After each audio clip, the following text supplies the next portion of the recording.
Hey, happy Thursday night to everyone as we get ready for a big weekend of SEC football. Hello, I'm Stephen Willis, and this is the Biscuits and SEC Week 3 college football preview, and I'm here with the Hammer.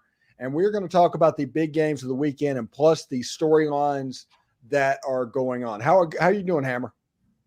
Stephen, I'm doing great, man. Thanks for having us again. Looking forward to a good week. Although some people say it's a little light, but I'm looking forward to it. Yeah, people need to just chill out because 4 weeks ago we were watching Little League baseball. Exactly. All right. Sorry about that. No, you're good, man. Let's go ahead and get started and talk about the first big game of the day. It's Tennessee at Florida. Tennessee has not won in Florida since 2003. Tennessee has clearly the better team right now, but I don't know if it's just a situation where I can pick Tennessee. I think I'm going to pick Florida until Tennessee proves they can win down there. I think Tennessee has lost by two Hail Marys at the end of the game down in Gainesville. I just don't know if they can turn this around. Yeah, so I'm with you. I've been waffling on this game all week, right? So last year, this win early in the season for Tennessee was huge, just because, like you said, they're kind of cursed against Florida. However, it was in Knoxville, and it's in the Swamp this year. So a much bigger test for Tennessee. Joe Milton, we'll see how he does on the road. I think he's operated the offense well so far, but certainly not at the heights of Hendon Hooker, which, I think is a little too lofty of expectation anyway for him to get back to that level. But this will be a big test for him. I think I'm going to lean Tennessee to win here, but not cover. I think it's a very close game. It's going to come down, to the end. Kind of low scoring too. I think Florida's defense showed me something against Utah to not give up when they were on the field all day. And I don't know. It was a backup quarterback from Utah, so it's hard to say, but I think it's going to be a classic SEC test, right, where it's 4 quarters of football. I like Tennessee to edge them out, but it's going to be close. Yeah, it should be quite interesting. I mean, all the Steve Spurrier jokes and all the things that he did over the years, the needling that he did to Tennessee. I think the quote that I saw this week, maybe from you guys, maybe from that SEC podcast, was Tennessee is like that roadkill on the side of the road. It may twitch every now and then, but trust me, it's dead. And Spurrier's just great. And I mean, he's just basically, you talk about people that get into heads, and Florida is just in Tennessee's head. There's been many times when Tennessee has had the better team and has walked out of the swamp with an L. Absolutely. Unfortunately, I'm not sure Billy Napier's Steve Spurrier, so we'll have to see if he can continue that. It really should be a good game. I mean, we've only seen 2 weeks of football, right? I'm sure we were guilty of it after week 1, seeing what happened to Florida. They're not going to be great. I'm pretty certain of that, but they could still be a good team. There's a lot of football left, so I wouldn't be surprised to see them come out. It's a big home game and get the crowd behind them and make this a really competitive one. Yeah, it should be interesting as well. My Alabama people are coming on here. They watch the Tide Talk Live, and they do the SEC After Dark. They're also tuning in for this live stream as well. So good evening, Rick and Bonnie. We move on to the next game, and this next game is interesting to me, and it's interesting to me on a couple of levels. First of all, Mississippi State against Arizona looked pretty good in the first half. Jaquavius Marks looked like a dude. Will Rogers, not so much, but we'll get into that in just a second. LSU has problems in the secondary. If Will Rogers can't make that secondary work, it doesn't matter because LSU's front 7, nasty. I don't know if you can just count on the fact that you're going to run the ball on LSU. I think you're going to have to throw to beat them. And it's weird to think about that Will Rogers is coming from a year in the air raid.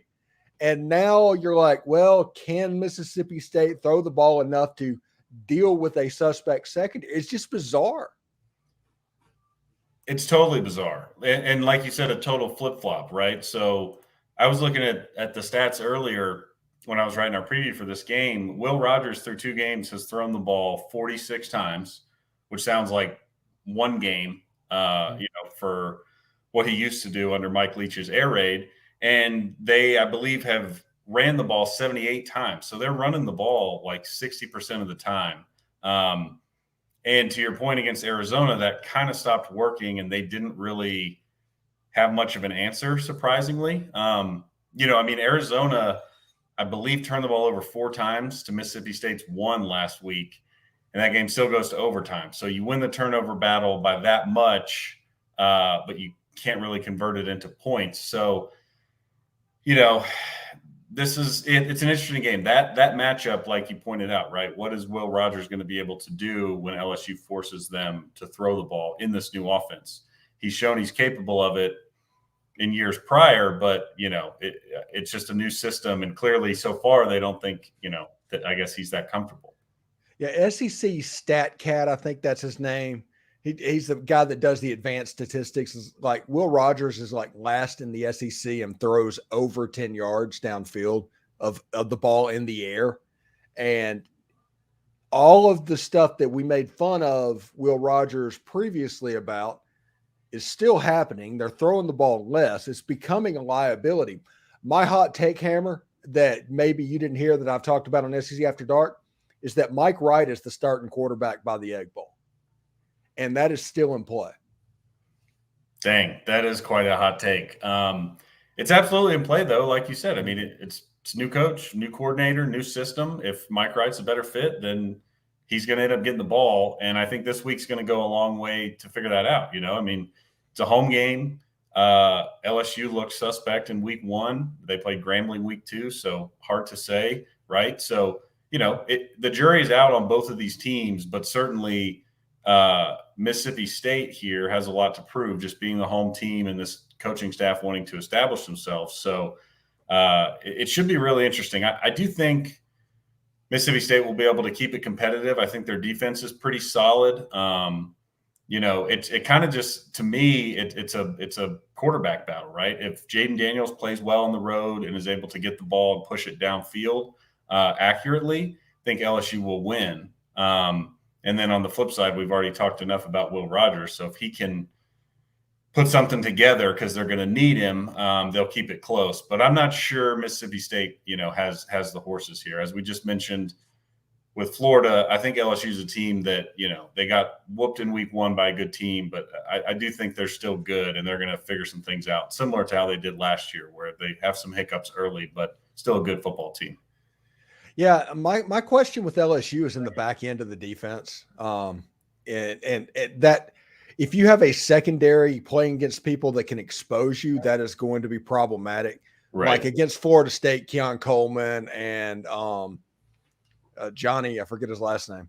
The big 6'7" wide receivers. That was a problem. Yeah. I mean, they're going to play teams in the SEC West, namely Ole Miss, namely Texas A&M. Those dudes are still coming up on the schedule. There's lots of teams in the SEC West that have the athletes on the outside to make a secondary like that hurt for LSU. And my point is, it's like this LSU team might be a 7-5, 8-4 team. They could be plenty good, but they just have that one Achilles heel that there's just 2 or 3 teams that can completely take advantage of that.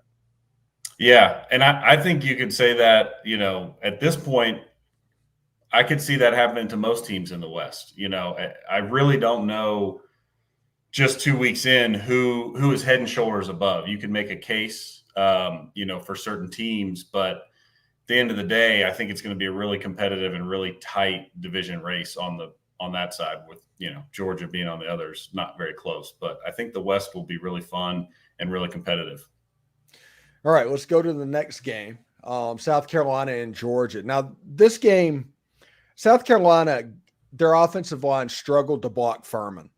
Furman had somewhere near double-digit tackles for loss against South Carolina, which means, A, Spencer Rattler's having a good year and is much better year than we assume he's having, and B, they're not going to do well against Georgia. No, they're not. I think the spread on this is right around 4 touchdowns, and I think that's pretty accurate. I mean, South Carolina just has a lot of holes. Shane Beamer, so far in his tenure there, has done an excellent job. They've exceeded, their expectations and Vegas win totals the last couple of years. But it's still an uphill battle. And when they go up against a team like Georgia, who doesn't have much weaknesses and is very buttoned up, that's kind of when they get exposed, right? They just, especially on the offensive line, they don't have the guys that are going to be able to block. And Spencer Rattler's going to be running for his life, unfortunately. Yeah, and defensively, South Carolina is not very good. South Carolina might be low key the 13th team in the West, and everybody, because they beat Tennessee, because they beat Clemson, because they went to the Gator Bowl, everybody thinks they're more than they are. I am actually, I don't know if Vandy's not better than South Carolina at this point. If there's offensive line problems, like I think there's offensive line problems, I don't think you can guarantee that South Carolina is going to beat Vandy, even though the game is going to be in Columbia. I totally agree. I mean, I guess we'll see as the season continues what the North Carolina defensive line looks like, although, App State seemed to block them a lot better in week 2 than South Carolina could in week 1. But, yeah, that performance, I mean, look, North Carolina, again, we'll see what their defensive line is this year. Last year, they were not good. They had a horrendous defense. So to see what they did to South Carolina in week 1 was really eye-opening. And to your point, there are many SEC defensive lines that I think are better than North Carolina. Certainly have more talent, at least on paper, than what North Carolina does. So as long as they are executing well, whenever they see South Carolina on the schedule, they're just going to tee off because South Carolina can't run. And if they can't run, you get them in 3rd and long and get them behind the sticks, and it's just everybody pins their ears back and runs downhill. Yeah, I think Tennessee and Clemson, they're kind of licking their chops right now at what South Carolina could be as well. I think Georgia, this is a situation. It's like, hey, in a good day, going against that Georgia defense, you score 10 points. The question is, can Georgia score 38? And that's a legit question because offensively, they've started off slow as the beginning of the season happened. And I don't know if it's a Mike Bobo thing. I don't know if it's a Carson Beck thing, maybe a running back. I'm not 100% sure what is going on there, but something has to wake up Georgia because they are the team that's carrying the flag for the SEC at the moment. And you can't count on Alabama. You can't count on LSU. I don't know if you can count on Ole Miss, but those are the next tier below Georgia. Georgia has to be that team that is just unbeatable looking, and I don't know if that's the team this year. I don't know either. But I think we're going to find out at least a little bit more this Saturday, right? So this is their SEC opener. They've played nobody. Their schedule is extremely easy, even in SEC play a lot of weeks, this one included, right? I mean, you're a 4 touchdown favorite over a conference opponent. It's just a testament to what Kirby Smart has built. So to your point about them, being a little, we'll just say sluggish on offense to start the season. I think we're going to see a much more polished operation this Saturday. Kirby likes to beat up on South Carolina. He's done it, I think, every year that Shane Beamer has been there. So I expect them to look sharper. And if they're not, then I think it really kind of falls onto Carson Beck, right? And at that point, I'm sure he'll get several more weeks of work. But to me, it's kind of like, we have all the ingredients here. We saw what Stetson Bennett was able to do.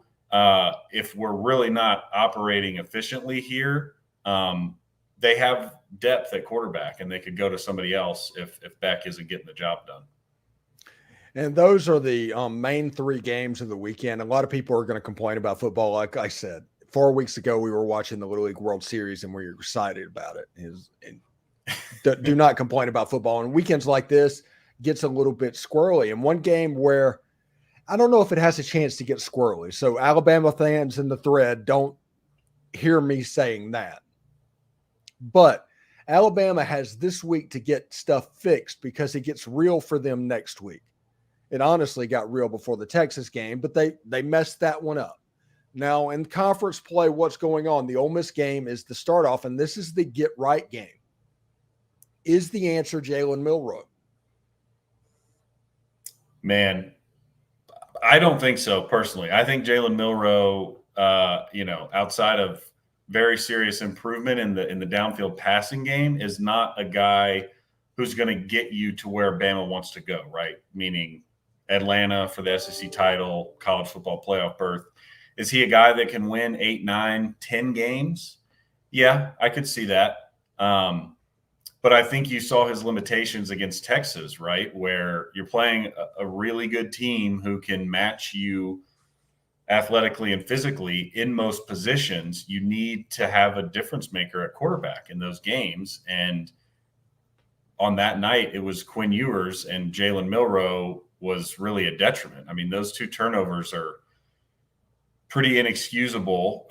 He hit some nice deep balls, but I think overall he's not very comfortable in the pocket. He's bailing out too quickly, and again, isn't somebody that you can win and get to the level that Alabama wants to get to. So I don't think he's the answer, and I'm interested to see what happens, this weekend against a lesser opponent in South Florida, because Nick Saban even mentioned, I believe in his post game or maybe his Monday presser this week, that he did, consider going to, I guess, Buckner or Simpson or one of the backups against Texas. It just, they were close enough, right, to where it was never really, I guess, a good time with them being down 1 score until the final 5 minutes or 4 minutes whenever Texas hit that long touchdown. So I don't think he's the answer long term, and I'm fascinated to see this week if we do see, somebody else take some snaps. And I'm gonna be honest about this, and Alabama fans might get on to me about this and say, Steve, you don't know what you're talking about, but I would not go to Buckner. Buckner would not be the number 2. I would go to Ty Simpson. I would turn it over to him, and I would say, hey, be A.J. McCarron. Just don't turn the ball over. Protect it. And go in there and let these guys that are athletes all over the field be athletes all over the field for you. You do not have to be Tua. You do not have to be Mac Jones. You don't even have to be Jalen Hurts. If you are just A.J. McCarron, we will be fine and we'll probably win the SEC West. Now, here's the other thing. Jalen Milroe and the Jalen Milroe that I saw, he was a worse version of Blake Sims. That's what he was out there playing ball. And I don't know if Alabama keeps Jalen Milroe as the quarterback long-term this season. I do think that Alabama will end up in the Dukes Mayo Bowl or the Music City Bowl, and Alabama fans will be losing their mind. Yeah, I agree. We just talked, earlier about how competitive the West is going to be. I don't think Milroe is a guy that's going to go in there and win a bunch of these games, especially too. I mean, look, I guess what I thought too, one of my takeaways from that Texas game is, look, if you want Milroe, if Milroe's the best quarterback and he's your starter, that's fine. But it seems like they could tailor the offense to him a little better, right? He's such a weapon with his legs. They didn't have a ton of designed runs. It just seemed like, they were trying to run, I guess, the typical Alabama offense where there is a lot of, downfield shots, play action. You're expected to be able to push the ball downfield from the pocket, and that's not his strength. That's not his skill set. So I'm kind of with you. I don't really understand the Buckner move to begin with because, Tommy Rees had already replaced him at Notre Dame with Sam Hartman before he left for Alabama, and ultimately Buckner ended up there too. So it's not like, Buckner is this all-world stud waiting to be unleashed. So we'll see, but it's something to watch, because if they can't get it figured out, then they're vulnerable. It's the most bizarre situation that I've seen in Alabama football since Saban's been there. I totally agree. Yeah. It just does not seem like something that should be happening in Alabama. Yeah, Eh, I mean, who eh, knows? Maybe by the end of the year they'll be on the freshman Lonergan, I think is yeah. his name. Who you know you've heard good things of, but he's obviously a true freshman, so they don't think he's ready. Yeah, it's my thing at Ole Miss is if Ole Miss for some reason drops the game at Alabama and they drop the game at LSU and the season is like kind of at the point where like Music City Duke's Mayo Bowl, play Walker Howard and get him ready for 2024. That's what I would do if I was Ole Miss. Right. So Yeah. We'll see if Saban and company have to make that call, and if they do, if they're able to make it, because I don't know that would be an interesting move for sure. yeah, starting at about midnight Saturday night, I think the Alabama fans in the thread should remember that I'm going to become unbearable for about a week. So I apologize in advance. But I do think Alabama is going to cover. But the way this plays, Saban wants to play the offense that he played back in 2011, which means there's a chance that Alabama wins this game 31-3. It's an absolute mauling, but that's not a cover. Yeah, you're right. Look, to me, it's almost on principle. You just Bama coming off a loss, you bet them to cover. But at the same time, there's a lot of principles, I guess, that we've come to know about Alabama that this so far this year and maybe a little bit of last year seem to be potentially unraveling. But if I had to put money on this, I would say Alabama will cover. But to your point, I could see them running the ball because they didn't run very well against Texas, so they want to get that into a good place heading into conference play. So I could really see them running the ball, running the clock, and just getting out of there with, like you said, a 28 4 touchdown win and getting back to Tuscaloosa. And good for Alex Galesh. I mean, he obviously knows how to move the ball in Alabama because he did that last year. So we'll see with South Florida. South Florida doesn't have the dudes. You all are playing in, I guess it's still Raymond James, the stadium down in Tampa. I'm going to Tampa tomorrow. Tomorrow's kind of an off day for me. So I will be spending in Tampa. Tampa's my favorite city in America. I love Tampa. Yeah. IMG's like an hour down the road from Tampa. Ole Miss has a commitment in Clearwater. Yeah, there's a lot of stuff going on in Tampa. But trying to think, Missouri and Kansas State before we get out of here. Yeah. That line is only like 5.5 points. And I just look at that and I was like, that feels like a sucker line because Kansas State beat them by 5 touchdowns last year. And it wasn't that close. And this is the North Dakota state system that has been ingrained in Kansas State at the moment. And I just expect Kansas State to kind of go in there and maul them because Missouri barely beat Middle Tennessee. Yeah, I know. I think, look, if you are expecting Mizzou to win this one, I would say it's like you're just kind of betting on some vibes that they can pull out a win at home and get revenge from last year. Because, right, what we've seen on the field, Kansas State hasn't played anybody. So you're kind of going off of last year. I mean, Troy and Southeastern Missouri, I don't know what to make of them. Troy sometimes has a solid team, but who knows? So you almost, like you said, you expect Kansas State to be good. I think the one thing I love about Kansas State, frankly, is they always, to me, just seem to get the most out of what they have, right? They play hard, they're tough, they're disciplined, they don't kill themselves, and they're just a tough team to beat. And that, to me, is just a team that beats Missouri because Missouri does find ways to beat themselves. They have silly turnovers. They make silly mistakes, at least under Drinkwitz so far in his tenure. So I'm kind of with you. I mean, it's an SEC team at home, so it's hard for me to say take the points. But that's probably where I would lean right now just because I trust Kansas State to execute their game plan, to be smart, and I don't trust Missouri to do that just yet.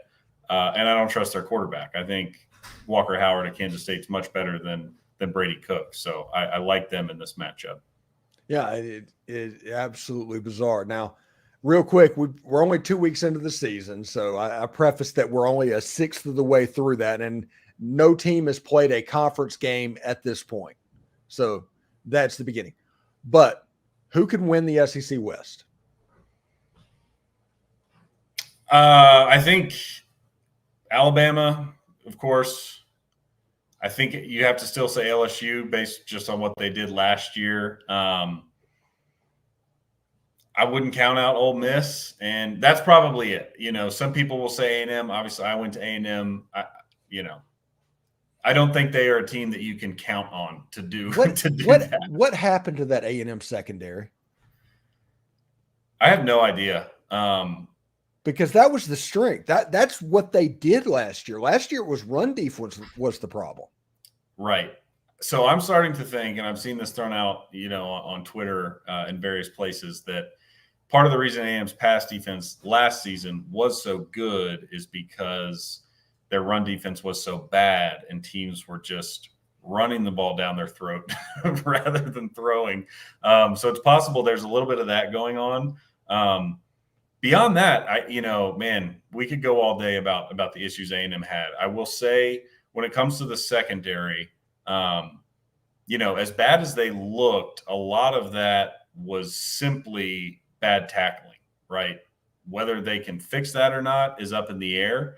But they had, it was like something crazy, 250 yards after the catch, which is absurd. And there was plenty of arm tackles and guys throwing shoulders out of control and not wrapping up downfield. So, I think at a minimum, as an A&M fan, you just hope they can fix that part of it, right? If we've got some guys that can't cover very well, then we'll just have to try to do what LSU's doing and kind of roll with Band-Aids and duct tape on the back end. But as long as they can get guys to the ground after they make a catch, maybe they'll have a fighting chance. But I do think, like I said, I don't think that's a team you can rely on. They could beat anybody on the schedule, but they have also proven they can lose to anybody on the schedule. So when it comes to what teams do you think can win the West, I don't think there's enough there of, positive momentum to where you think they can run the SEC schedule or have one loss, which I think is, probably what it would take. If somebody wins it with 2, then that would just be all-time chaos year. Yeah. Connor Weigman, absolutely balling. Those wide receivers are really good. It feels like with Bobby Petrino, they're going to figure out how to get everything done. And they just need to figure out a way to create explosives or turnovers or sacks, just to occasionally give the offense an additional possession. I think that's going to be important for A&M moving forward. Yeah, I would agree. I think Weigman's looked great. He was under duress all game against Miami, stood in the pocket, made tough throws. I have nothing bad to say at this point about the offense. Like you said, I think Petrino's done his job. I think he's, they're going to probably continue to get better as they get more comfortable there. It's just a matter of, you got to play all 3 phases. A&M missed a couple field goals. Like they just can't get out of their own way in a lot of aspects. And so, I don't think they can be really relied upon, like I said, to make a serious push. Now, could they ruin somebody's season and beat somebody? Absolutely. But consistently, I just don't think they're there yet. And, who knows? Some of the other teams we mentioned might not be there yet either, right? I mean, here we are heading into week 3, A&M, LSU, and Bama, who I think preseason-wise, Vegas were probably the top 3 favorites to win the West, all have an out-of-conference loss. So we could be headed for an all-time just wacky chaos season in the West. Yeah, before A&M, well before A&M came into the league, back in the late 90s, Arkansas, Mississippi State, LSU just kind of alternated. People going to Atlanta because Florida and Tennessee, those were the big dogs in the conference at that point in time. So it looks like this year could look a little bit like that. I mean, that's good news for me. That's probably good news for you as well. It's probably bad news for LSU and Bama. I think so. I just think, even the teams that I didn't name that could actually win it, I do still think, they can be competitive and they can ruin somebody's season, right? Arkansas is not to be looked down on with the weapons they have. Mississippi State, if they can figure out a passing game, I think is going to be a tough team. I still think they have a pretty solid Still bizarre defense. to say that out loud. What's that? Still bizarre to say that out loud. Yeah, it is. I mean, things have totally turned on their head. You got A&M can't defend the pass, but their offense looks good. Mississippi State doesn't know how to pass. It's just Quinshon Judkins is averaging 3 yards a carry. Yeah, I mean, there you go. Ole Miss is having trouble running the ball, yet Jackson Dart looks, like an all SEC QB. Yeah. It's a brand new year. Yeah, it's absolutely nuts. Yeah. Anyway, thanks everybody for tuning in. This has been the Biscuits and SEC Week 3 preview. For Hammer, I'm Stephen Willis. Thank you all, everybody, for joining us. Next week, Alex will be back, and we will talk about, Ole Miss and Alabama. Speaking of the Alabama people in the stream. So we'll have some stuff to talk about next week. So tune in for that. It's about 8:15, 8:30 on Thursday night Eastern, 7:30 Central. But until then, we'll see you later. And thanks, man. All right. Thanks, Steven. Appreciate it.